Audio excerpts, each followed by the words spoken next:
Ya pemirsa, hati-hati menggunakan vape atau rokok elektronik. Temuan yang terbaru ada campuran obat keras etomidet dalam cairan perasa vape. Efeknya sama dengan narkoba lainnya. Kali ini aktor papan atas Jonathan Frizzy yang terjerat dalam skandal narkoba yang tersembunyi dalam kepulan asap vape ini dan kembali menambah daftar panjang penyalahgunaan obat terlarang di kalangan pesohor di tanah air.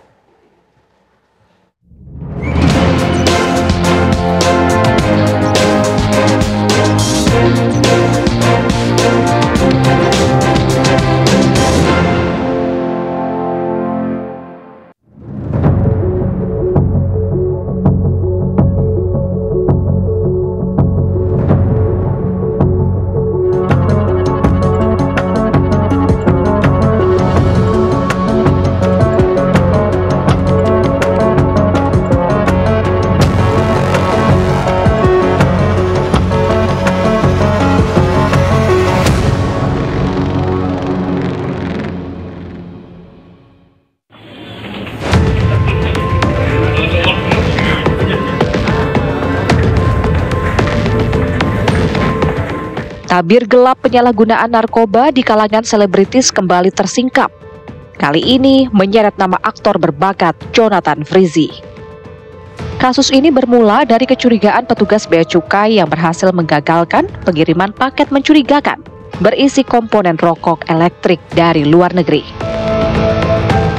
Siapa sangka di balik kemasan modern dan aroma buah yang menggoda itu tersimpan bahaya laten berupa cairan vape yang mengandung bahan obat keras terlarang. Berkat kejelian dan ketelitian petugas Bea Cukai dan Polresta Bandara Soekarno-Hatta, paket yang ditujukan kepada Jonathan Frizzy berhasil diamankan. Setelah melalui pemeriksaan mendalam, terungkap bahwa cairan dalam cartridge vape tersebut mengandung senyawa etomidet yang masuk dalam golongan obat keras. Penemuan ini menjadi titik awal bagi aparat kepolisian untuk melakukan pengembangan penyelidikan yang akhirnya berujung pada penangkapan sang aktor. Kalau dari hasil keterangan bahwa memang Jeff ini yang membeli, yang berkomunikasi dari ke si EBS ini. Dia memesan sekian banyak, kemudian dia menyuruh TBR ini untuk menjemput, membelikan tiket. Kemudian yang menyuruh TBR untuk menjemput, dan begitu nyampe di sini di Jakarta mengontrol, mengawasi. Jadi JF mendapatkan apa nih? Untungan apa nih, Komandan? JF mendapatkan keuntungan apa terkait dengan bisnis ini? Kan dari keterangan kan memang setelah dibeli di sana antara 1 sampai 1,3 juta, ini akan diedarkan atau dijual di Jakarta. Oh, dengan harganya kan kurang lebih 3 sampai 4 juta. Oleh JF itu ya? Iya. Ternyata Jonathan tak bekerja sendiri. 3 temannya yakni BTR, EDS, dan ER juga dijadikan tersangka dalam kasus ini. Bukti-bukti yang dihimpun polisi, Jonathan dan rekannya memasukkan cairan rokok elektrik berbahaya ini bukanlah untuk pertama kali. Saudara JF sudah melakukan pengiriman sebanyak 6 kali. Itu asalnya dari Malaysia dan dari Thailand. Kali pengiriman berapa banyaknya? Kurang lebih 30 sampai 50. Berarti dia sudah mengedarkan di daerah Jakarta ya, dan di JF ini? Sudah. Dia mengedarkannya dengan cara apa? Pertemanan. Bisa dibuka teman-teman. Kalau pengakuan JF sendiri sudah beredar di kalangan selebritis atau lainnya gitu? Untuk saat ini saudara JF memang masih tidak mengakui hal tersebut.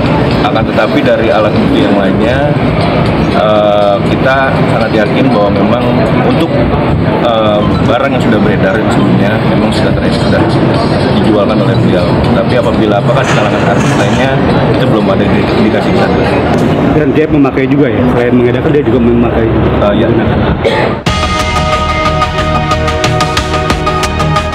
Badan Pengawas Obat dan Makanan atau BPOM memberikan apresiasi atas kinerja Bea Cukai dan kepolisian yang berhasil mengungkap kasus ini. BPOM menekankan bahwa modus penyelundupan narkoba melalui cairan vape menjadi perhatian serius dan tindakan tegas sangat diperlukan. Kita kan obat keras itu kan banyak, ada yang disebut dengan obat yang tidak diizinkan penggunaannya kecuali lewat resep, dan resep juga diatur secara spesifik, contohnya obat-obat yang berhubungan dengan bios, misalnya ketamin dan sebagainya. Jadi obat keras kita atur dengan tepat, dan kami juga punya komitmen untuk menjalankan tugas dan kewenangan Badan POM.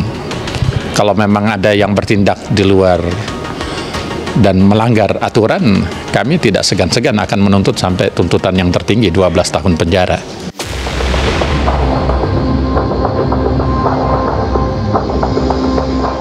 Terbongkarnya kasus penyalahgunaan vape berisi obat keras oleh Jonathan Frizzy ini menimbulkan reaksi beragam dari berbagai pihak. Pedagang vape yang legal merasa sangat dirugikan dengan adanya kasus ini. Mereka khawatir citra negatif vape yang semakin melekat dan berdampak pada kelangsungan usaha. Kalau tanggapan saya pribadi sih itu cukup merusak citranya vape ya Bang. Jadi kita tuh ada saling menjaga untuk komunitas di dunia vape ini, kayak untuk ngindarin hal-hal kayak gitulah. Jadi sangat disayangkan aja sih kita untuk ngejauhin hal-hal kayak begitu, liquid-liquid entah dari narkoba atau apapun lah jenis yang berbahaya kayak gitu sih Bang. Ya harapannya sih pemerintah ataupun aparat menindak lanjut dengan tegas, dan yang pasti kalau vape ini sangat-sangat bisa dibilang bahaya juga tidak sama sekali, karena dia jauh dari kata-kata hal-hal yang kayak narkoba ataupun hal-hal yang berbau negatif di masyarakat lah, kayak gitu sih. Di sisi lain, para konsumen vape yang menggunakan produk ini sebagai alternatif pengganti rokok konvensional juga merasa khawatir dan kecewa. Mereka merasa dikhianati oleh oknum yang tidak bertanggung jawab dan takut bahwa kasus ini akan memperburuk citra vape atau rokok elektrik di mata masyarakat. Soalnya kan ini kan merugikan semua pihak ya, apalagi yang bekerja di dunia vape juga sebagai produsen atau konsumen. Ini kan cuma salah satu dari oknum doang. Sebisa mungkin sih harusnya cepat dikelarin sih. Ini merugikan buat dunia vape ya. Sebenarnya gue juga sebagai user yang udah make vape selama kurang lebih 4 tahun, nggak pernah ada kendala kayak gitu sih. Lantas, apa yang dilakukan para konsumen untuk terhindar dari cairan perasa vape yang bisa saja dicampur dengan obat keras itu? Bahaya juga ya, kan kita juga nggak tahu ya gimana kan membedakan gimana pot yang mengandung bahan terlarang sama enggak ya. Kalau menurut saya sih lebih memilih liquid-liquid yang udah terkenal ya. Mungkin pencampuran itu tujuannya bisa buat ini juga Bang, pengguna-pengguna narkoba biar nggak terlalu gampang kedeteksi sama polisi lah. Jadi kan kalau pot kan di tempat umum masih boleh. Kebetulan selama saya ngepot itu saya pakainya liquid-liquid yang kebetulan mereknya itu emang udah terkenal gitu lah.